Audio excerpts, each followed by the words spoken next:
चलिए आज हम लोग क्या पढ़ेंगे, क्लास 10th। किसका? क्लास 10th की हिंदी पढ़ेंगे। क्या पढ़ेंगे? हिंदी। और सुन लीजिए, हिंदी में एक चीज का विशेष ध्यान दीजिएगा। एक चीज का आपको ये ध्यान देना है कि खाली सिलेबस वाइज सिलेबस पढ़ना नहीं। ऐसा नहीं कि पूरी हिंदी हमें पढ़ना है पूरा, नहीं, क्योंकि अभी आप हाई स्कूल में है। इतना ध्यान रखना है कि जितना सिलेबस में है उतना ही जिक्र करेंगे, इससे अधिक हम लोग जिक्र नहीं करेंगे, ठीक ना। तो चलिए, उसमें आप लोग के पास सिलेबस नहीं है, लेकिन हमें जो याद है उस सिलेबस के विषय हम बता रहे हैं। तो जैसे हमें जो टॉपिक पढ़ना है, पहले 2 टॉपिक आज क्लियर कर लेते हैं, जिसमें से हम लोग की आज की पहली टॉपिक होगी, पहला टॉपिक होगा क्या जानते हैं? वर्णमाला।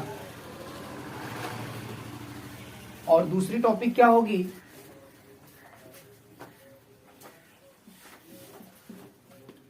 वर्णों का उच्चारण स्थान। ये आपकी 2 टॉपिक आज क्लियर कर दिया जाएगा, ठीक है। और देखिए,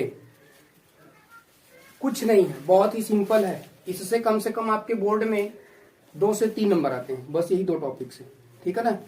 और एक आज ऐसी चीज बताएंगे कि आप लोग को बहुत ज्यादा काम करेगा। एक आज ऐसी टॉपिक होगी जिसमें से पहले ही देखिए, वर्णमाला है ना, ये तो पहले हमें वर्ड को भी समझना होगा। वर्णमाला बाद में आया, पहले क्या आया है? वर्ड। तो पहले हम लोग यहाँ पे क्या सीख लेते हैं? वर्ड को सीखते हैं। किसको? वर्ड को। तो हम लोग यहाँ पहले हेडिंग डाल लेते हैं क्या। और ये जानिए कि हिंदी की सबसे स्टार्टिंग पॉइंट यहीं से होती है। हिंदी की जो सबसे स्टार्टिंग पॉइंट क्या होती है? यही वर्ड से होती है। किससे? वर्ड से। तो हम लोग पहले हेडिंग डाल लेते हैं क्या? वर्ड। क्या डाल लेते हैं? वर्ड। देखिए, वर्ड होता क्या है? सबसे बड़ी समस्या ये है कि वर्ड होता क्या है। तो सुनिए, वर्ड क्या होता है? जो भाषा होती है, भाषा की जो सबसे छोटी इकाई होती है। क्या? भाषा की सबसे छोटी इकाई, जिसे हम लोग क्या कहते हैं? वर्ड कहते हैं। ये तो ठीक है, भाषा की सबसे छोटी इकाई को वर्ड कहते हैं, लेकिन ये कैसे समझ में आएगा कि नहीं, भाषा की सबसे छोटी इकाई यही होती है, ठीक है। और वर्ड और अक्षर में देखिए, दोनों में डिफरेंट होता है, लेकिन सब लोग क्या कहते हैं? एक ही है। सब लोग क्या कहते हैं? एक है, लेकिन दोनों क्या है? अलग अलग है। आज पता चल जाएगा आपको कैसे वो अलग हैं, ठीक ना। तो चलिए, तो पहले हम लोग वर्ड समझ लेते हैं। तो वर्ड क्या होता है? हमने बोला कि भाषा की सबसे छोटी इकाई को, भाषा की सबसे छोटी इकाई को क्या कहते हैं? वर्ड कहते हैं। ये तो आपका हो गया परिभाषा। भाषा की जो सबसे छोटी इकाई होती है उसे वर्ड कहते हैं। तो देखिए, वर्ड जैसे में अब हमें पता चलेगा कि वर्ड होता क्या है। तो अब हम जैसे करके लिख लेते हैं थोड़ा। देखिए, जैसे आप ये क देखे होंगे, क सुने हैं कि नहीं? आप पढ़े भी होंगे, बहुत बचपन से पढ़ते आ रहे हैं आप लोग। देखिए, ये वर्ड है नहीं, अभी ये वर्ड है। क्या है ये? वर्ड है। हमने कहा कि परिभाषा में हमने क्या बताया? भाषा की जो सबसे छोटी इकाई होती है। अब बताइए, ये जो आधा, ये इसको क्या पढ़ते हैं? आधा का पढ़ते हैं। क्या पढ़ते हैं? आधा का पढ़ते हैं। और इसी के साथ ये क्या है? आपका वर्ड है। ये आपका क्या है? है। अच्छा बताइए, क्यों ये ही वर्ड है? क्योंकि परिभाषा में हमने क्या बताया? जो भाषा होती है उसकी जो सबसे छोटी इकाई होती है उसी को हम लोग कहते हैं वर्ड। तो अभी हम कंफर्म करते हैं, देखिए कैसे है ये। अच्छा, मान लीजिए हमने ये आपका क्या लिखा? क लिख दिया। ये हमने क्या लिख दिया? पूर्ण रूप से क लिखा। ये तो क है, ठीक है, क है, लेकिन ये वर्ड नहीं है। अब वर्ड कैसे होगा उसको समझिए। क्योंकि हम क को जब लिखेंगे, क को जब हम बराबर करके लिखते हैं, तो इसमें क, फिर यहाँ पे ऐसे करके, फिर इसमें क्या लगा देते हैं हम लोग? एक अ लगा देते हैं। अब ये क्या होता है? स्वर होता है। अगर किसी वर्ड में, वर्ड तो कह नहीं सकते क्योंकि ये है या नहीं वर्ड, क्योंकि ये अक्षर माना जाता है, इसको अक्षर कहते हैं। यदि किसी अक्षर में अ लगा होता है, अब देखिए, जब ये अ लगा हुआ है तो हमसे कहा, परिभाषा में कहा सबसे छोटी इकाई ने कहा है। देखिए, ये सबसे छोटी इकाई ने कहा है, तो क्या ये सबसे छोटी इकाई ये बनेगा कि ये बनेगा? क के जो नीचे ये हलंत है वही में सबसे छोटी इकाई बनाएगी। तो अब इसको तोड़ नहीं सकते। तो हमारी परिभाषा, जैसे आप लोग सुनते हैं बहुत प्यार से, सब लोग गांव में बुलाते हैं यहाँ आइए, जो हमने बुलाया, अब हमने बुलाया तो उसमें जो सबसे छोटा हमने जो यूज किया है ध्वनि, किसी को बुलाने, जैसे औरतें नहीं होती, कहती है ए जी आइए, बुलाती हैं कि नहीं? औरतें बहुत प्यार से बुलाती हैं ए जी आइए, और अरे अपने पत्नी को, अरे पति को कहेंगे, दूसरे को थोड़ी ना कहेंगे, समझ रहे हैं ना? तो बुलाने के लिए जो उस समय ध्वनि का जो सबसे छोटा यूज होता है उसी को हम लोग क्या करते हैं? वर्ड करते हैं। कौन दिक्कत? वर्ड कंफर्म हो गया, किसी को कोई दिक्कत नहीं ना? तो जैसे अब सुनिए, और ये तो आसान रूप है, इसका कोई खास ज्यादा डिफिकल्ट नहीं है। जैसे हम ले लेते हैं प, क्या ले लेते हैं? प। ये प आपका वर्ड नहीं है, इसके वर्ड को हम निकालते हैं, देखिए कैसे। अब ये प है, इसके नीचे हम ऐसे आधा इसको हलंत करते हैं और प्लस इसको क्या करते हैं हम लोग? जोड़ देंगे इसमें क्या? अ। देखिए जो आपका ये है ना, इसको हम लोग क्या करते हैं? वर्ड कहते हैं। क्या कहते हैं? वर्ड, क्योंकि यही सबसे छोटी क्या होती है? भाषा की इकाई होती है। कोई दिक्कत वर्ड में? किसी को कोई समस्या वर्ड में? कंफर्म हो गया? अब इसी के साथ हम लोग आगे बढ़ते हैं, किसको समझ लेते हैं? अक्षर को समझ लेते हैं। क्या समझ लेते हैं बेटा? अक्षर। चलिए अब यहाँ हेडिंग हो गई क्या आपकी? अक्षर। अब सबसे बड़ी समस्या ये अक्षर होता क्या है? अक्षर क्या होता है? देखिए इसकी कोई एग्जैक्ट परिभाषा देखने को मिलती नहीं है, कुछ अलगे ढंग का है, लेकिन आप दिमाग में बस यहाँ आपको परिभाषा नहीं जाना जाता है, यहाँ पे इसके मैटर को समझते हैं कि अक्षर और वर्ड में डिफरेंट क्या होते हैं, क्या अंतर होता है दोनों में। बहुत नॉर्मल सा डिफरेंट है, ध्यान से समझिएगा। ये जो हमने क का प्रयोग किया, ये जो क है, ये जानते क्या है? यही अक्षर है, यही क्या है? अक्षर। ये आपका क्या है? अक्षर है। ये आपका क्या है? अक्षर। ये आपका क्या है? अक्षर। और ये आपका क्या है? अक्षर। कोई दिक्कत? देखिए अक्षर और वर्ड में डिफरेंट कंफर्म हुआ। देखिए जो अक्षर होते हैं वह स्वर सहित होते हैं, कहने का मतलब उसमें स्वर होता है, किसमें? अक्षर में। समझ गए? इसमें देखिए, क्योंकि इसमें स्वर है, इसमें भी स्वर है, इसमें भी स्वर है, इसमें भी स्वर है, इसमें भी स्वर है कि नहीं? इन सभी में स्वर है, लेकिन ये जो वर्ड था इसमें स्वर था क्या? नहीं। इसमें स्वर था क्या? नहीं। प में है ना, ये तो अक्षर है, हमें तो वर्ड निकालना था। यहाँ पे वर्ड हमने निकाल लिया था, क्योंकि उसमें क्या थे? उसमें आपको ये कंफर्म किया गया था, उसमें वर्ड की परिभाषा निकाली गई, लेकिन हम इसमें क्या निकाल रहे हैं? अक्षर। अक्षर में क्या चीज होते हैं? स्वर होते हैं, उसके अंतर्गत स्वर रहते हैं। कोई दिक्कत? अक्षर कंफर्म हो गया? Word confirm? कोई दिक्कत किसी को? अक्षर में किसी को कोई दिक्कत? अक्षर भी कंफर्म हो गया और वर्ड भी कंफर्म हो गया, किसी को कोई दिक्कत नहीं ना? अब हम लोग जस्ट इसी के आगे चलते हैं, वर्ड माला। जो हमारी हेडिंग पर ये क्या? वर्ड है माला। सबसे इंपॉर्टेंट मैटर यहीं से चालू होता है आपका। ये देखिए जरूरी नहीं कि अच्छा 10 वालों के लिए ही काम करेगा, ये पूरे एग्जाम में काम करता है। आप यहां से लेकर के कोई भी एग्जाम में आप जाइए, वह हमेशा आपका ये हमेशा कार्य करने वाला होगा। ठीक है, तो अब हम लोग यहीं पर हेडिंग डाल लेते हैं, क्या? वर्ड है माला। क्या डालते हैं? वर्ड है माला। क्या डाल लेते हैं? वर्ड माला। अब ये सबसे बड़ी समस्या ही वर्ड माला किसे कहते हैं? किसी को पता है आप लोग को? कोई बताएगा वर्ड माला की परिभाषा? नहीं पता ना? किसी को नहीं पता है? इतने बड़े हो गए आप लोग को वर्ड माला की परिभाषा नहीं पता हुई? चलिए ठीक है, पता हो जाएगा आज भी। देखिए वर्णमाला क्या होता है उसके विषय में समझिए। देखिए वर्णों के व्यवस्थित रूप को, किसको? वर्णों के व्यवस्थित रूप को हम लोग क्या कहते हैं? वर्णमाला कहते हैं। अब वर्णों को व्यवस्थित करना, हमें क्या करना है बेटा? व्यवस्थित कर। अब वर्णों को जब हम व्यवस्थित कर देंगे उसी को हमें क्या कहना पड़ेगा? वर्णमाला कहना पड़ता है। कोई दिक्कत? तो आप कह सकते हैं सीधे शब्द में वर्णों के व्यवस्थित रूप को हम लोग क्या कहते हैं? वर्णमाला कहते हैं। यहाँ परिभाषा लिख दें तो लिख सकते हैं यहाँ पे वर्णों के व्यवस्थित रूप को वर्णमाला कहते हैं। क्या कहते हैं बेटा? वर्णमाला कहते हैं।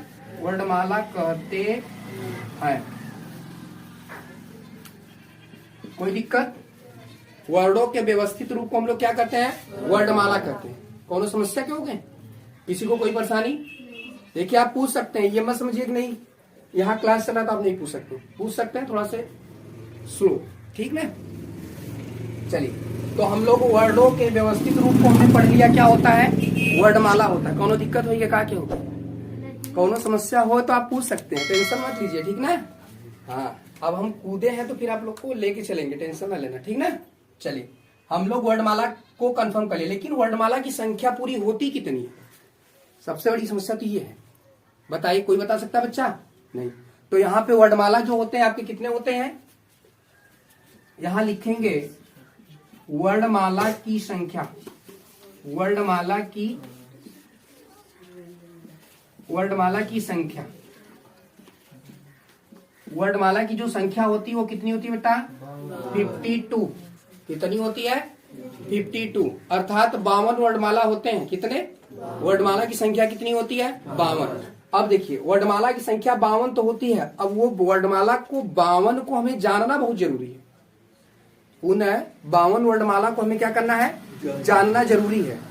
अब वह कैसे कैसे हैं उसके विषय में समझ लेते हैं हम लोग। कोई दिक्कत? क्या करें, इसको इरेज कर दें कि आप इसको उतारेंगे? उतारना जरूरी है? जरूरी है उतारना? हमें तो नहीं लगता है। अगर फिर से कहीं रिवीजन कर देंगे वो तो बात की बात है।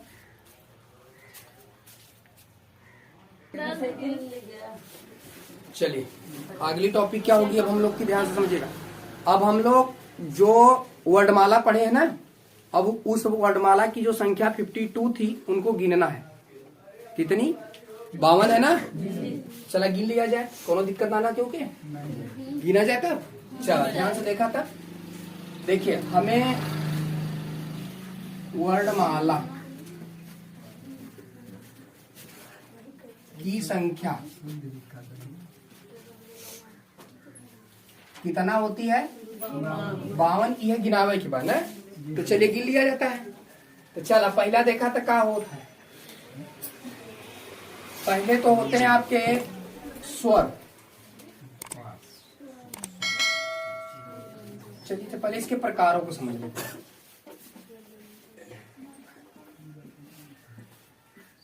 पहला स्वर, देखिए स्वरों की संख्या कितनी होती है?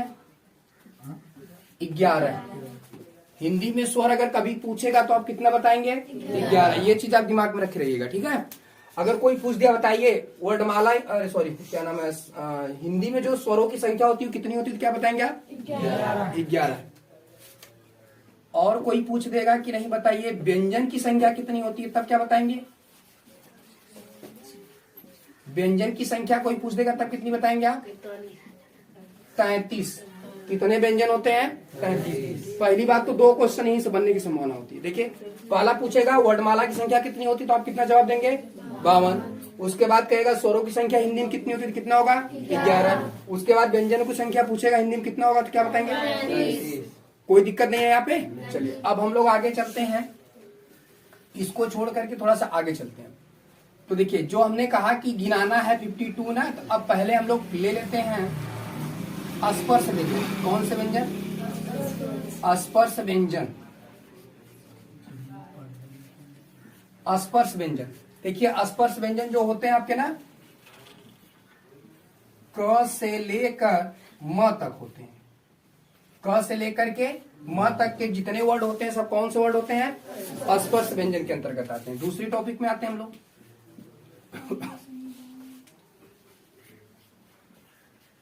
ऊष्म व्यंजन। कौन से व्यंजन? ऊष्म व्यंजन। अब ऊष्म व्यंजन कौन कौन से होते हैं? स, ख, स, ये कौन से व्यंजन होते हैं? ऊष्म व्यंजन। तीसरा हो गया आपका कौन सा व्यंजन? अंतस्थ व्यंजन। अंतस्थ व्यंजन। जो अंतस्थ व्यंजन होते हैं वो कौन कौन से होते हैं, ध्यान से समझिएगा। य, व, र, ल। य, व, र, ल। उसके बाद चौथा आता आपका संयुक्त व्यंजन। कौन सा व्यंजन? संयुक्त व्यंजन। जो संयुक्त व्यंजन होते हैं, संयुक्त व्यंजन की भी संख्या कितनी होती है? 4। छ, छतरी, त्रिशूल, जैसे ज्ञानी, और ये श्री वाला जो स्र होता है छ, त्र, ज्ञ और स्र, ये आपके क्या हो गए? संयुक्त व्यंजन। और ये आपका हो गया अंतस्थ व्यंजन, और ये हो गया आपका ऊष्म व्यंजन, और ये हो गया आपका स्पर्श व्यंजन। ये तो इतने व्यंजनों की संख्या भी हुई है, ठीक है। और देखिए इसी में एक तो द्विगुण व्यंजन भी आता है। इसी के अंतर्गत क्या आता है? द्विगुण व्यंजन। कौन सा व्यंजन? द्विगुण व्यंजन। देखिए वो कौन सा द्विगुण व्यंजन होता है आपका? लिखेंगे यहाँ द्विगुण व्यंजन। द्विगुण व्यंजन जैसे आप देखे होंगे आइडा डलिया होता ना, ड के नीचे क्या हो जाती है? तो ऐसे बिंदी हो जाती है, फिर ढक्कन होता है, नीचे की बिंदी। ये आपके द्विगुण व्यंजन होते हैं। कौन से व्यंजन होते हैं? द्विगुण व्यंजन। ऐसे इसमें दो गुण होते हैं। कितने गुण होते हैं? दो गुण होते हैं। देखिए अब समझिएगा, देखिए क से लेकर के म तक में कितने वर्ड होते हैं आपके? 25 वर्ड होते हैं। अर्थात स्पर्श व्यंजनों की संख्या कितनी हो गई? 25। कौन समस्या? किसी को कोई दिक्कत? कंफर्म है ना? चलिए आगे। ऊष्म व्यंजन की संख्या आप सीख रहे थे हम लोग। ऊष्म व्यंजन की जो संख्या होती है वो कितनी होती है? 4 होती है। कितनी? 4 होती है। कौन कौन से होते हैं? स और ह। उसके बाद अंतस्थ व्यंजन। अंतस्थ व्यंजनों की संख्या कितनी होती है? 4 होती है। कौन कौन से? य, व, र, ल। कोई समस्या? आगे संयुक्त व्यंजन छ, त्र, ज्ञ और स्र, ये क्या होते हैं? 4। और इधर से द्विगुण व्यंजन कितने होते हैं? 2। कोई दिक्कत? यहां तक किसी को कोई समस्या? चले अब यहाँ पे हम लिख देते ये जो आपका स्वर है। अभी यहाँ स्वर हम लोग कितना लिखे हैं? स्वर की जो संख्या वो कितनी है?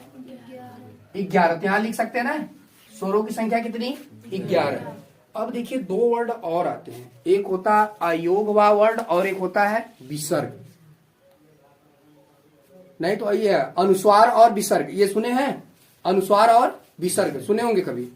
जो अनुस्वार और विसर्ग होते हैं वो भी दो इसी के अंतर्गत आते हैं। किसके अंतर्गत? स्वर के अंतर्गत। अगला होगा आपका अनुस्वार।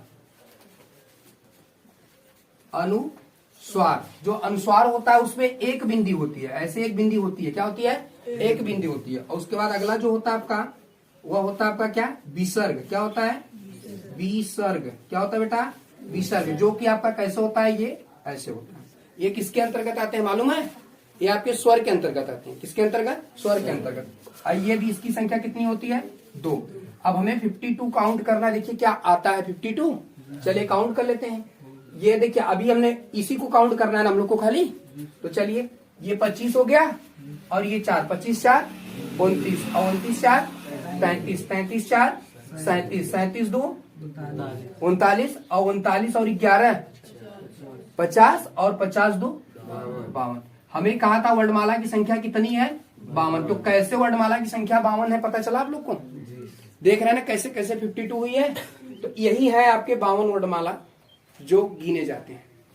किसमें? हिंदी में। किसमें? ये हिंदी के मैटर मिल रहे हैं आप। संस्कृत में कुछ अलग होते हैं, ठीक है, ये हिंदी के। तो देखिए ध्यान से एक बार इसको फिर से थोड़ा सा देख लीजिए। देखिए वर्णमाला की जो संख्या 52 थी बताया गया था। जो वर्णमाला में पहला देखिए स्वर को हमने बता दिया, ये टॉपिक में है अलग से, ये जानते हैं, ये पूछे जाने वाले मैटर है। भाई आप हाई स्कूल में हो, बहुत बड़ा लेवल नहीं आपका है, तो हाई स्कूल के लेवल के हिसाब से ये क्वेश्चन बन सकते हैं। स्वरों की संख्या और व्यंजनों की संख्या कोई भी पूछ सकता है। बताइए हिंदी में कितने स्वर है और कितने व्यंजन है, तो आप क्या करेंगे? परेशान हो जाएंगे, ठीक ना। तो वह जगह पे आपको ये चीज का विशेष ध्यान देना है कि आसपास व्यंजनों की संख्या कितनी? 25। उसमें व्यंजन की संख्या कितनी? 4। और अंतस्थ व्यंजन की संख्या कितनी? 4। संयुक्त व्यंजन की संख्या कितनी? 4। द्विगुण व्यंजन की संख्या कितनी? और स्वर आपके बता दिए गए कितने? 11। और अनुस्वार एक होता है, कितनी संख्या इसकी? देखिए अनुस्वार और ये विसर्ग दोनों मिला करके 2 हुए ना। यहाँ पे ये और ये दोनों मिला करके कितने हो गए हैं? 2। अब इसको काउंट किया गया, ठीक ना। कोई दिक्कत? कंफर्म हो गया? एकदम क्लियर? जी सर। चलिए